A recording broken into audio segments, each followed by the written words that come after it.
위례 사건의 항소 포기. 야, 이쯤 되면은 이게 권력자 사건의 항소 포기가 정유미 검사장님 말대로 이거는 뉴 노멀이 됐나? 이게 힘센 사람들은 그냥 알아서 무죄 나면 우리가 항소 포기하는 거로 이렇게 규범이 됐나 싶은 그런 상황이 돼서 한번 이 사건도 들려드려야 되겠습니다. 자, 이게 위례 사건이라고 한다면은 저희 법조 기자들은 뭐라고 하냐면은 대장동 판박이 사건이다. 그리고 대장동 예행 연습 사건이다. 그렇게 얘기를 합니다. 자, 대장동 사건이 왜 예행 연습 사건이냐? 구조가 굉장히 비슷합니다. 근데 이 대장동 예행 연습 사건인 위례 사건이 무죄가 났습니다. 자, 먼저 이 사건이 어떤 사건인지부터 좀 짚고 가실게요. 자, 이 사건, 그 사건 개요가 이렇습니다. 이재명 대통령이 성남시장이던 2013년도에 그 위례 신도시 아파트 개발 사업을 추진하는 과정에서 유동규 씨라든지 성남 도계공, 유동규 씨 뭐 이런 사람들이 유동규 씨가 그때도 이제 성남 도계공 그 기획본부장이었죠. 그리고 이 사람 유동규 씨나 이런 성남시 관계자들이 이 개발에 관련된 어떤 공모 지침서 성남 도계공에서 우리는 이런 사업자를 모집합니다. 그리고 사업 타당성 이렇게 따져서 사업자를 선정합니다. 이런 보고서 중요한 정보죠. 여기에 사업자로 선정되려면은 내부 지침이 어떤지 알아야 되는 거 아니에요. 그거를 미리 알려줬다는 거죠. 누구한테? 대장동, 앞으로 대장동 사업을 하게 될 당시에 남욱, 그리고 이제 그때는 이제 김만배는 없습니다. 그 남욱, 정영학, 정재창 이런 민간 사업자들한테 정보를 빼줬다는 것입니다. 이거는 어떻게 보면은 구조상으로 봤을 때 내가 시험을 봐야 돼요. 시험을 본다는 거는 그러니까 비유를 하는 건데 내가 민간 사업자로 어떤 그 정부 입찰이나 공공사업을 따내야 된단 말이에요. 그럼 중요한 게 뭐예요? 정부가 뭐를 중요시해서 보는지 그거 아니에요. 그게 바로 어디 들어있어요? 공모지침서나 사업 타당성 보고서. 이거를 미리 빼줬다는 겁니다. 이거 사실 보통 일 아니에요. 아니 시험 보는데 답안지 미리 빼준 거예요. 그리고 시험 보게 한 거예요. 특정 학생한테 답안지 미리 빼주고 시험 보게 한 것이다. 굉장히 중대한 범죄죠.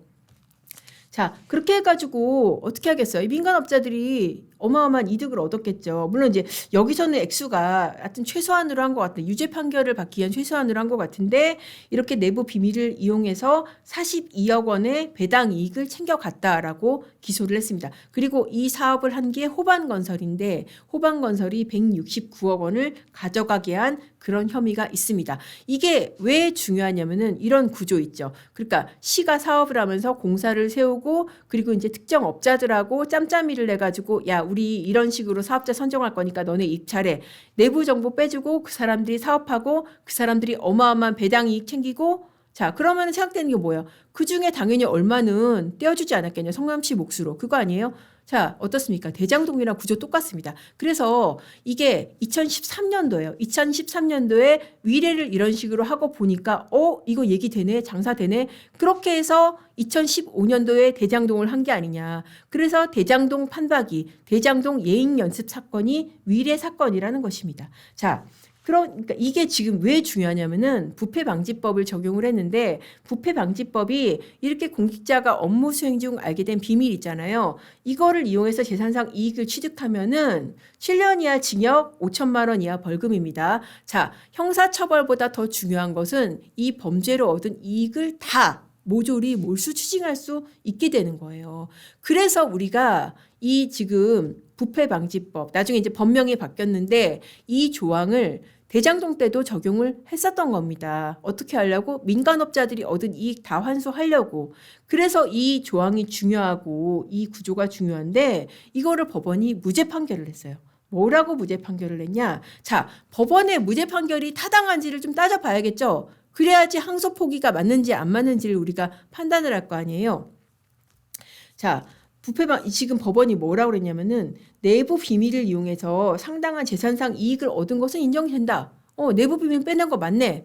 이익 얻었네. 근데 그로 인해서 얻은 직접적인 이익은 아까 42억 원 뭐 160몇 억 그게 아니라 그냥 사업권을 딴 거야. 그리고 그 배당 이익은 그로부터 몇 년 뒤에 갔으니까 이거는 배당 이익을 얻은 게 아니야. 그렇게 본 겁니다. 자, 어떠세요? 아니 비밀을 이용해서 지금 사업권을 땄으면 이게 유죄 아니에요? 근데 저렇게 사업권을 땄지 배당이익을 얻은 게 아니 사업권이 있어야 배당이익을 얻지.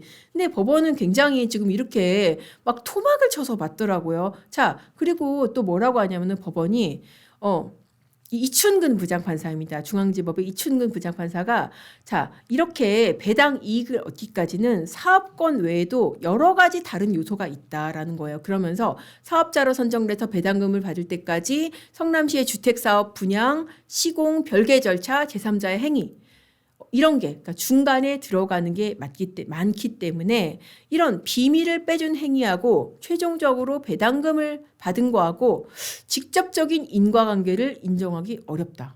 어떠세요? 인정하기 어렵나요? 아니, 저는 이런 식으로 따지면은 저는 이런 생각이 나는데 뭐 말기 암 환자예요. 말기 암 환자고 노인이야. 근데 누가 칼로 찔러서 죽였어. 그러면은 이게 살인죄가 아니다라고 하는 거하고 똑같은 거 아니에요? 자, 이 판결의 논리에 빗대서 제가 설명을 해볼게요. 자, 칼로 찌른 것은 맞지만 그 사이에 말기 암이라는 사정도 있었고 고령이라는 사정도 있었고 그러니까 칼로 찔러서 죽었다고 볼 수 없다. 뭐 이런 논리랑 똑같은 거 아니에요? 굉장히 좀 저는 뭐랄까 기상천외하고 무죄 판결을 염두에 둔 자기적인 논리라는 생각이 들더라고요. 그래서 이게 저만의 생각인가? 그래서 제가 판사들한테도 물어봤어요. 아니 법원이 인과관계를 이런 식으로 판단하는 게 맞아요? 그러니까 제가 어떤 판사한테 물어보니까 그 판사가 하는 얘기가 저는 너무나 진짜 적절하다는 생각이 들었던데 아니 박근혜 사건 때는 경제공동체라고 하고 잘도 묶더니만 이거는 왜 그렇게 또 인수분해를 한대요? 딱 그런 거예요. 그렇지 않아요? 그러니까 진짜 박근혜 전 대통령 제가 방금 전에 아까 말씀드렸죠.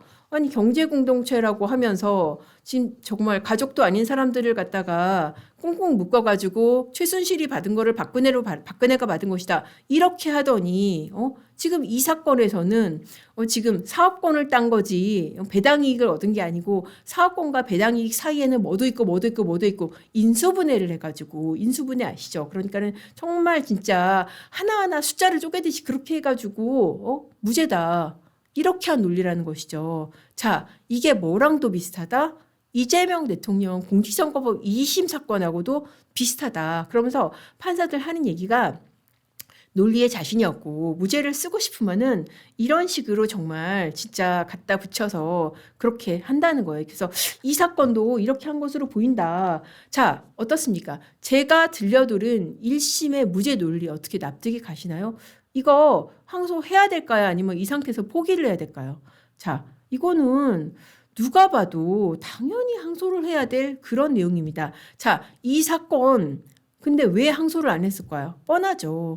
이재명 대통령이 걸려있기 때문이라고 우리 모두 다 생각을 합니다. 왜냐하면은 이 위례 사건으로 이재명 대통령도 기소가 돼 있거든요. 그리고 지금 이재명 대통령은 대통령이라고 해서 재판을 중단시켜 놓은 상태이고 재판을 중단시킨 사람이 바로 누구냐? 저 징역 23년 때린 저기 이진관 부장판사.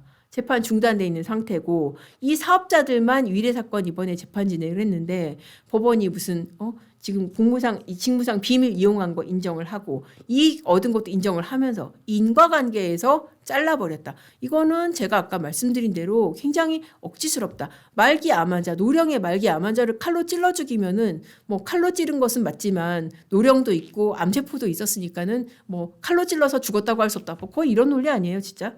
당연히 항소해서 이 판단을 받아봐야 되는 그런 사건이에요. 정말 덕희님 말씀대로 판사가 왜 이래? 저도 그런 생각 들어요. 이거 정말 우리 정말 이거 판사 이름 기억하는 게 좋은 상황은 아닌데 어떻게 보면 이렇게 기억할 수밖에 없는 그런 상황들이 만들어지지 않나 그런 생각이 듭니다. 뭐 말 나온 김에 저기 앞서서 그 댓글 주신 것 좀 읽고 갈게요.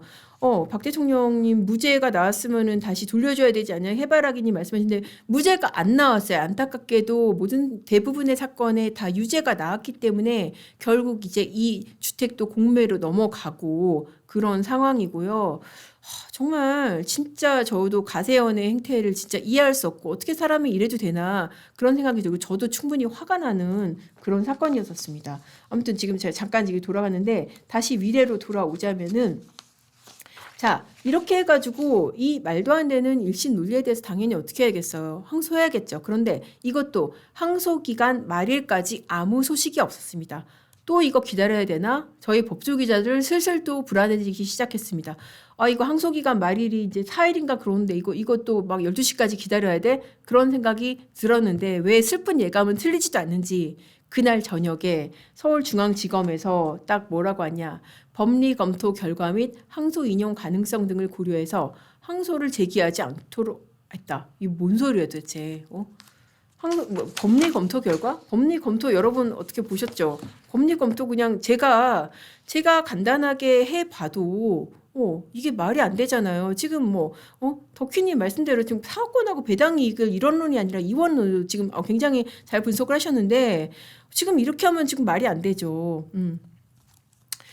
지금 신성님 이 말씀 주셨는데 박근혜 대통령 맞습니다. 저도 사실 진짜 재심 이 정도면은 재심해야 된다 그런 생각이 들어요. 더군다나 솔직히 진짜 지금 뭐 또 한 명의 대통령 탄핵 사건을 보면서 진짜 박근혜 전 대통령은 정말 억울하다. 저도 그런 생각이 많이 듭니다. 아무튼 지금 위례로 다시 돌아오자면은 자, 이렇게 문제가 있는 판결 논리에 대해서 당연히 항소를 해야 되는데 이거를 갖다가 항소를 안 했다는 것이죠. 법리검토? 어떤 법리검토죠? 그 얘기도 안 해요. 그냥 법리검토 결과 그리고 항소 이익 따져본 결과 항소 안 하기로 했다. 이게 끝이에요. 자, 그러면은 검사들 어떻게 해야 돼요? 들고 일해야 되는 거 아닙니까? 근데 조용해요. 조용하고 누가 어떻다더라 소문만 무성한 상황인데 이 무성한 소문 중에서 제가 공통되는 거를 몇 개 추려봤어요. 도대체 어떻게 된 건지, 어떻게 항소 포기가 된 건지. 그래서 추려보니까 이건 이제 제가 단독으로 취재한 내용인데 이렇습니다. 제가 취재한 내용으로는 사실 대장동 항소 포기로 정말 수십 명이 날아갔잖아요. 인사로. 정말 피바람이 불었죠.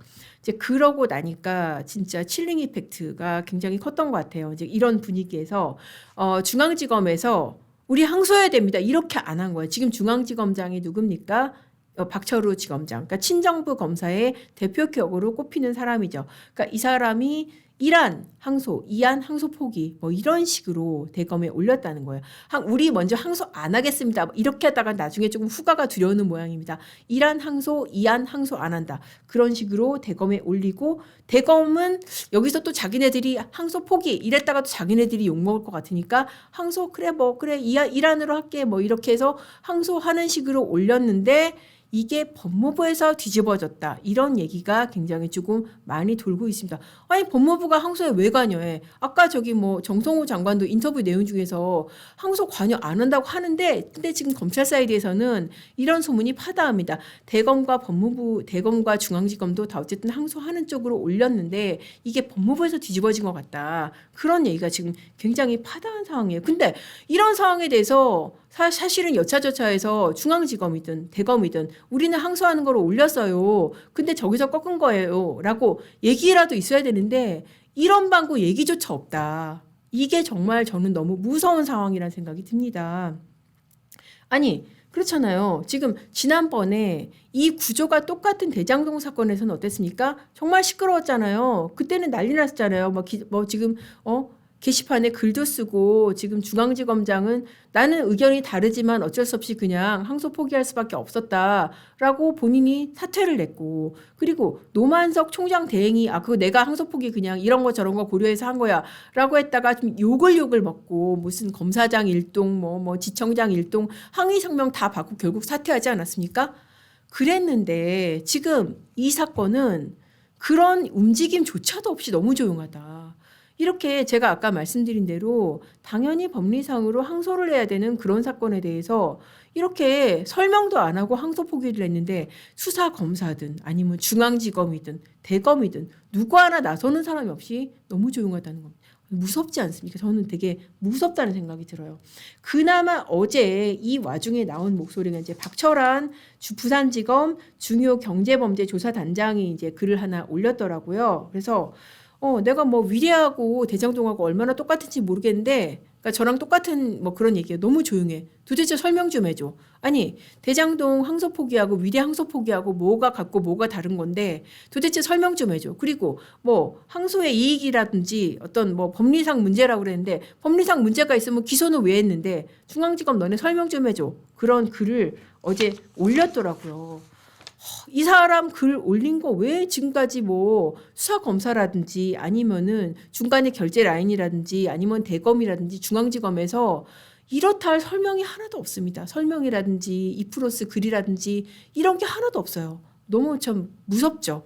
이렇게 인사 한 방으로 정말 모두가 꽁꽁 얼어붙었나. 좀 솔직히 어떻게 생각하면은 이 정도 검찰이면 진짜 없어져도 싸겠다. 뭐 그런 생각까지 들 정도로. 아니 그러니까 물론 그래요. 진짜 인사로 글 한 번 썼다가 인사로 날아간다는 게 진짜 어마어마한 거죠. 개인의 일진상에 사실 감당하기 어려운 불이익이긴 한데 근데 사실 그러라고 어떻게 보면은 신문상 독립을 보장을 해주고 어느 정도 신무부장도 해주고 하는 건데 이런 불합리한 사태 이렇게 말 한마디를 못하나. 이분 글 하나 쓴 거 그리고 그 글 밑에 달린 댓글이 사실상 어떻게 보면은 뭐 본문급이라는 생각이 드는데 박상용 검사 우리 방송에 출연했던 이 대북송 검사했던 박상용 검사가 뭐 이런 얘기를 했어요. 위례하고 상당 부분 대장동하고 겹치는데 그때 대장동은 뭐 중앙지검장 사직하고 뭐 다른 검사들도 경위 밝혀달라고 그랬는데 진짜 이번에는 말 한마디가 없다. 이렇게 여러 사람들이 직을 걸었던 그렇게 글을 쓴 대가로 다 직이 날라갔는데 이번에는 말 한마디가 없다. 이 검사의 직의 가치가 이 정도밖에 안 되냐. 그렇게 분개를 했고 또 정말 당사자죠. 이 대장동 항소폭이 글 올려가지고 사상 최초로 검사장에서 고검 검사로 강등이 된 우리 정유미 검사장. 정유미 검사장도 이제 댓글로 굉장히 비장하게 긴 글을 썼습니다. 뭐라 그랬냐면 저는 침몰하는 거대 유람선에서 승객들이 모두 품위 있게 배에서 떠날 때까지 바이올린을 연주하는 연주자 같은 의연함으로 마스트 돛대를 잡고 버티고 싶었다. 침몰하는 그 타이타닉 영화 생각나시죠? 침몰하는 거대 유람선에서 승객들이 품위 있게 배에서 떠날 때까지 바이올린을 연주하는 연주자처럼 그렇게 버티고 싶었는데 요새 너무 지친다. 본인도 너무 지친다. 그런 얘기를 하더라고요. 저한테도 그렇게 얘기를 했었고 글도 이렇게 썼어요. 그러면서 이 지치는 이유가 배를 집어삼킬 듯 몰아치는 파도 때문이 아니다. 파도 때문이 아니라 너무 쉽게 그동안 우리가 해왔던 거를 이렇게 손에서 놓고 항복해버리는 이 모습.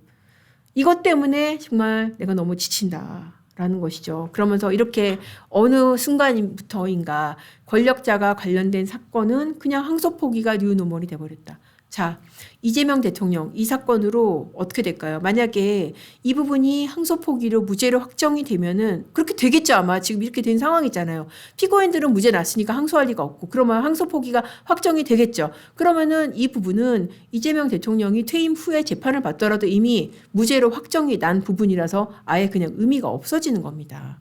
이렇게 되는 거예요. 사실 이게 대장동 같은 경우에는 항소 포기를 했어도 사실 유죄가 났기 때문에 어떤 일정 부분 유죄가 났기 때문에 그 부분은 의미가 있다고 볼 수 있는데 이건 무죄가 난 사건을 항소 포기를 해버리면 이건 그야말로 그냥 납작 엎드려서 그냥 다 항복을 해버리는 것이죠.